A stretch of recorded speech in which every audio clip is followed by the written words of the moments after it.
Merci. Tu es disculpé. Bon, je vais essayer de parler dans le micro. Je vous remercie de m'accueillir aujourd'hui parmi vous. Alors, on m'a demandé de parler d'épidémiologie. Je ne vais pas vous raconter tout. Je ne vais pas vous citer tous les facteurs de risque et les facteurs de causalité qui existent dans le cancer. J'ai essayé de vous faire un panorama à partir des données les plus récentes des bases médico-administratives sur l'évolution de la prise en charge en chirurgie oncologique. Alors, je vais développer mon propos en différents points, vous faire un rappel du nombre de cas incidents en France, vous dresser un panorama de la prise en charge hospitalière, la chirurgie ambulatoire, l'évolution de la durée de séjour en hospitalisation complète et faire un petit focus sur la réhabilitation améliorée après chirurgie. Donc en 2017, les dernières données publiées par l'Institut national du cancer ont estimé à 382 000 le nombre de nouveaux cas de cancer diagnostiqués en France, avec, sans surprise, les trois cancers les plus fréquents chez la femme que sont le sein, le poumon et l'appareil digestif, et chez l'homme, le poumon, la prostate et l'appareil digestif. À l'hôpital, puisque la totalité ou la quasi-totalité de la chirurgie oncologique se passe à l'hôpital, plus de 300 000 personnes ont été opérées pour un cancer, ce qui représente sur 5 ans 1,3 million de personnes différentes. Les 5 principales localisations tumorales qui représentent presque 80% des patients opérés sont donc respectivement le sein, l'appareil urinaire, l'appareil digestif, la prostate et les organes génitaux de la femme, avec des taux de croissance qui sont variables, jusqu'à 3,2% en moyenne par an pour le cancer de la prostate. En termes d'activité hospitalière, là, donc on parle de nombre de séjours, on a 350 000 séjours qui ont été réalisés en 2018, et là encore avec des taux de croissance qui sont variables, avec une évolution très importante pour le cancer de la prostate et l'appareil digestif. Et ces interventions sont réalisées dans à peu près un établissement sur 2 en France. La chirurgie ambulatoire concerne essentiellement le sein, la peau et un tout petit peu l'appareil génital de la femme. Alors les chiffres que je vous ai présentés antérieurement ne concernaient pas la chirurgie de la peau, parce que comme ce sont des interventions qui peuvent être réalisées en ville, en réalité on a une très mauvaise vision de ce qui est fait sur la chirurgie cutanée. Donc sur la chirurgie ambulatoire, on a toujours le sein en pole position avec un taux de croissance qui est assez considérable, 23,3% en moyenne d'augmentation par an du nombre de séjours réalisés en ambulatoire. Alors il s'agit essentiellement de mastectomie partielle, et actuellement en 2018, on a une patiente sur 2 qui a une mastectomie partielle en ambulatoire, France entière. Dans les centres anticancéreux, on a atteint 69% l'année dernière. La quasi-totalité des centres anticancéreux ont un taux ambulatoire au moins égal à celui de la moyenne nationale de 50%. Et dans un centre, on a même atteint 84% à Rouen. C'est très très important. Et ce qui est assez sidérant, c'est de voir la vitesse avec laquelle ce taux ambulatoire survient. Quand un établissement décide de déployer ce programme, ça va très vite. S'agissant des mastectomies totales, en 2018, il y a quasiment presque 900 mastectomies qui ont été réalisées en ambulatoire. Alors évidemment, on n'est pas du tout dans les mêmes volumes. Ça représente 4% de taux d'ambulatoire. Évidemment, c'est beaucoup plus faible que 69%. Mais quand on regarde au cours de ces 5 dernières années, le nombre de mastectomies totales a été multiplié par 8. On avait un peu plus d'une centaine de mastectomies en 2014. Et la moitié de ces mastectomies sont réalisées dans les centres anticancéreux, donc pour lesquels le taux ambulatoire est le double de celui de la moyenne nationale. Alors, ça c'est ce qui se passe en ambulatoire. Qu'est-ce qui se passe en hospitalisation conventionnelle ? C'est discret, mais malgré tout, on a une tendance à la baisse de la durée de séjour, alors qui n'est pas considérable. On arrive à une réduction de l'ordre de 1 nuit sur 5 ans, mais la tendance est là. Et ça dépend non seulement des établissements, mais des organes. Évidemment, chaque établissement a ce qu'on appelle un case mix différent. Et la tendance est beaucoup plus marquée pour les cancers digestifs ou les cancers de la prostate, où vous avez une réduction de 1,8 jours, 8 nuits en digestif et un peu plus de 1 nuit pour le cancer de la prostate. Alors un petit focus sur la réhabilitation améliorée après chirurgie. Eric Ambaudi vous en parlera de façon plus approfondie tout à l'heure, mais j'ai essayé de vous faire un petit focus sur ce qui se passe dans les centres. Tous les centres ne se sont pas engagés dans ce programme. Il y a 9 centres qui ont développé un programme RAC, que ce soit sur la chirurgie digestive et ou la chirurgie gynécologique. Je vous les ai cités ici. La plupart ont obtenu le label Grâce et en fait il est très difficile, même quasiment impossible, d'identifier ces séjours RAC au travers des bases médico-administratives. Alors on avait fait une réunion l'année dernière et on avait convenu, un petit peu en avance de phase sans savoir ce qui allait se passer à l'avenir, à l'aide des médecins DIM, de recueillir un diagnostic traceur qui nous permettrait d'identifier ces séjours et d'objectiver l'impact sur la durée de séjour de ces réhabilitations. Alors là, un certain nombre ont joué le jeu. Et qu'est-ce qu'on a pu mesurer donc en 2018, on ne peut pas remonter auparavant, mais donc en chirurgie digestive sur un petit peu la cible, les cancers colorectaux, la colectomie pour cancer colorectal ou pour métastase colique, dans les 3 centres qui ont fait qui ont recueilli et tracé ces séjours, on a pu mesurer une réduction de la durée médiane de séjour de 3,5 mois sur un nombre non négligeable de séjours. En gynécologie, les hystérectomies pour cancer gynécologique, ovaire ou utérus, pour les 4 centres qui ont tracé les séjours RAC, on a pu observer une réduction de la durée médiane de séjour de 2 nuits. Donc c'est tout à fait notable. Alors, côté pouvoir public, il faut savoir que depuis le 1er mars 2019, donc avec la nouvelle campagne tarifaire de cette année, le ministère a mis en place des mesures incitatives pour la chirurgie en général et en particulier pour la chirurgie, pour la réhabilitation améliorée après chirurgie. Donc les bornes basses ont été supprimées pour tous les séjours pour tous les GHM de niveau 2 et 3. Je vais vous montrer sur un petit graphique à quoi correspondent ces niveaux. Et en particulier pour les séjours identifiés RAC, aucune durée minimale de séjour n'est désormais requise pour bénéficier d'un niveau de sévérité. Donc ça concerne uniquement 17 racines de GHM, dont 9 pour cancer. Alors, 2 petits exemples, je vous ai illustré avec des courbes sur 2 racines de GHM. Donc le premier, intervention majeure sur l'intestin grêle et le côlon. Et l'autre, les exaspérations pelviennes pour hystérectomie élargie pour tumeurs malignes. Donc là, typiquement, les racines de GHM les plus fréquentes en chirurgie digestive, oncologique et gynécologique. Vous voyez donc les différents niveaux de sévérité, niveau 1, 2, 3, 4. Et donc, ici, quand on supprime les bornes, ça veut dire que la recette, la valorisation du GHM ne chute pas comme elle l'était auparavant. Et pour les courbes en pointillé, donc les séjours RAC, à partir du premier jour d'hospitalisation, s'il y a une comorbidité de niveau 2, 3 ou 4, la valorisation sera pleine et entière. Voilà. Donc vous voyez les différences de valorisation, ça fait quasiment 2 000 €, voire 4 000 €, 6 000 € entre les niveaux 2 et 3 ou 3 ou 4. Donc c'est vraiment très, très intéressant.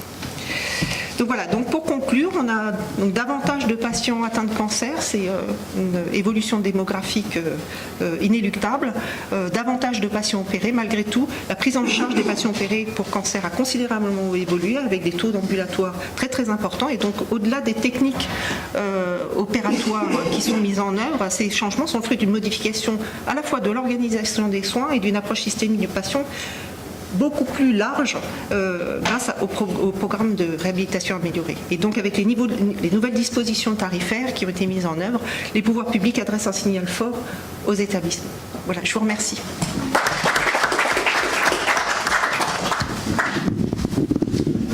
Des questions pour Madame Levu? Est-ce que la prochaine étape, ou est-ce que c'est déjà fait, c'est d'imposer l'ambulatoire dans certains domaines, c'est-à-dire d'avoir la nécessité de justifier que telle intervention ne se fera pas en ambulatoire? En cancérologie, par ma connaissance, pas pour le moment. Pour le traitement chirurgical conservateur du cancer du sein, on n'est pas obligé d'avoir un accord préalable pour le faire en conventionnel. On peut... Pour l'instant, de souvenir, il y a juste les tumorectomies simples pour le sein, où il faut, normalement c'est de l'ambulatoire, et si on veut le faire en conventionnel, il faut faire une entente préalable. Mais juste pour les tumorectomies simples du sein. Après, la chirurgie conservatrice des cancers, je ne pense pas. Mais tumorectomie simple, oui. Pour tumeur bénigne. Oui, c'est ça. Quand on voit les tarifs, on voit qu'il y a quand même un but de pousser vers l'ambulatoire. Ah oui, clairement. Mais c'était déjà le cas les années précédentes avec la suppression des bornes basses, même si c'est construit. Hein. En réalité, ça donne un signal tarifaire qui est incitatif. Incitatif, oui, clairement. Effectivement, ça me paraît un bénéfice extraordinaire pour la sécurité sociale, mais quel est le bénéfice pour le malade? Ouais. Enfin, je ne suis pas. Pour aller dans le même sens que mon collègue, est-ce qu'il n'y a pas un effet une espèce de distorsion entre l'économique qu'on comprend bien et l'éthique? Parce que si on a une incitation forte des établissements, ça peut se faire finalement au détriment de l'intérêt des patients, puisque l'établissement, il y a un intérêt. Alors, moi, je un conflit là possible. Voilà. Donc moi, je vais apporter une réponse qui n'est que ma réponse, hein, clairement. Je pense que c'est exactement l'inverse, en fait. C'est-à-dire que, bah oui, parce qu'en fait, l'ambulatoire, c'est quelque chose qui est programmé, qui est organisé dès la consultation préopératoire avec le patient. Et donc, à un moment donné, dans une région où il peut y avoir une concurrence, voire forte, eh bien, vous avez la réputation d'être l'établissement où on est en ambulatoire. Si c'était à ce point délétère pour les patients, on serait bien meilleur en golf et en tennis qu'en chirurgie, puisqu'on n'aurait plus de patients. Parce qu'en fait, quand on a commencé avec François Dravet à faire de l'ambulatoire à Nantes, c'était à une époque où c'était pas du tout ça, hein, au point de vue incitation. C'est-à-dire qu'à l'époque, c'était extrêmement coûteux pour l'établissement. Et notre principal ennemi, c'était pas le malade qui veut pas d'ambulatoire, c'était notre directeur qui disait mais vous êtes en train de nous tirer une balle dans le pied à faire votre activité en ambulatoire. Heureusement aujourd'hui on se rend compte qu'on s'est pas trompé, et derrière ça il y avait pour nous la volonté de proposer des techniques qui étaient différentes, c'est-à-dire que dès le départ, dès le mois de novembre de 1995, dans le creux axillaire, après un curage, on mettait pas de drain. Donc dans la communauté des collègues chirurgiens, au tout début, ce qui n'est plus le cas aujourd'hui, mais au tout début c'était un peu révolutionnaire, et on avait une espèce de littérature scientifique très abondante qui cherchait à tester à travers des petits essais randomisés 2 drains versus 3 drains, un drain qui draine à forte pression contre un drain qui draine moins, un pansement compressif plus un drain versus un pansement compressif tout seul, etc., etc. Et nous on mettait plus de drain du tout, les dames sortaient avec un pansement carré et un soin infirmier. Donc c'était une volonté d'avoir une technique chirurgicale qui permettait de réduire l'hospitalisation et quelques années après d'aller vers l'ambulatoire.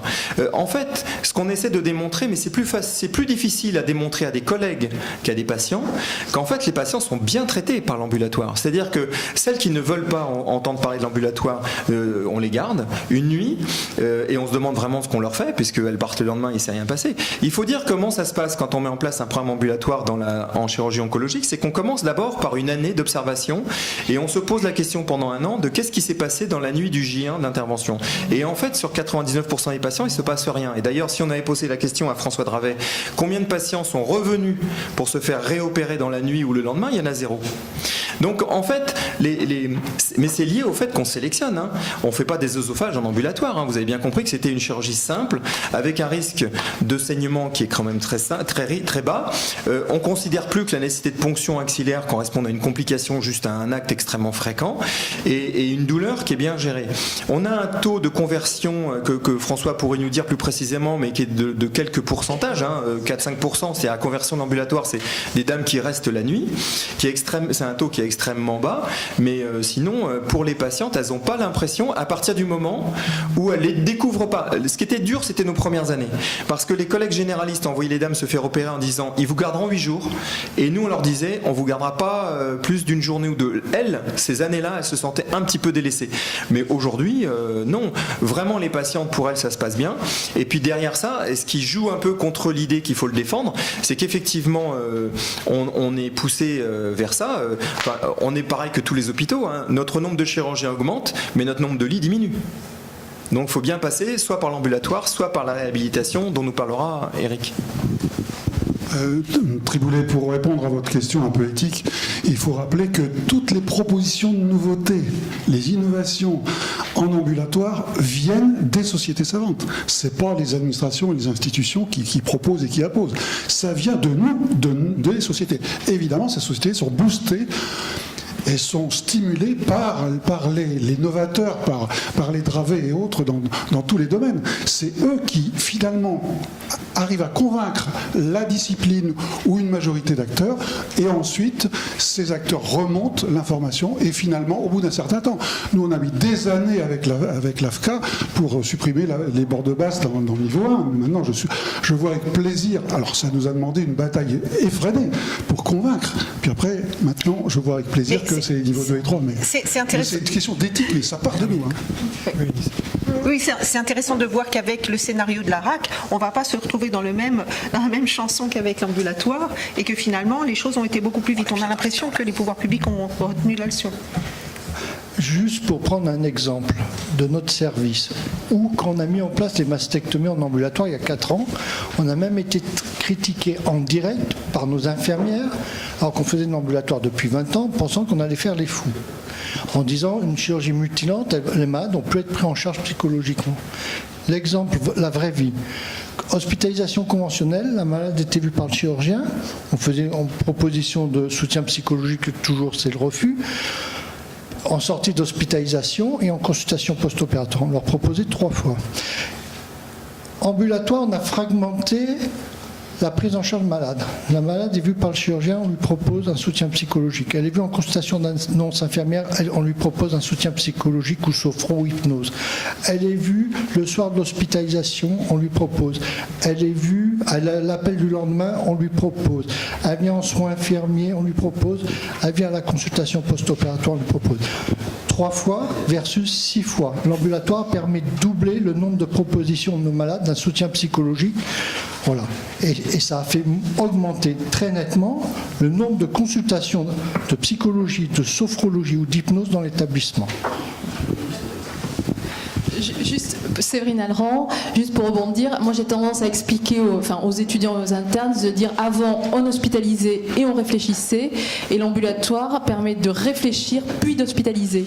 Donc c'est un changement complet de nos réflexions, et donc si je vois des hochements de tête, mais c'est comme ça que ça se fait. Hein. Nous, quand on était interne, on faisait la CV, on voyait 40 patients la veille, il se passait rien, la CV, bonjour madame, tout va bien, enfin, c'était absolument inintéressant. Tandis que là, toute l'information va se faire 3 semaines avant. Donc ça impose vraiment de repenser notre métier et d'apporter des informations réfléchies et pas de tout décider le lendemain d'une intervention, après une AG, après des douleurs, après où les accompagnants ne sont pas aidés, le retour à domicile n'est pas anticipé. Donc l'anticipation contribue, je pense, à l'amélioration des soins. Après, je pense que c'est l'évolution sociétale, et tout changement. Le plus compliqué en ambulatoire, c'est le changement de culture des soignants. Parce que finalement, le patient grand public est des patients. Et le progrès qu'on a obtenu grâce à l'ambulatoire a rebondi sur le conventionnel. Ce que vous montrez, la baisse des DMS. Je reviens sur les mastectomies. Chez nous, les mastectomies en conventionnel jusqu'à il y a 4 ans, 6 jours d'hospitalisation.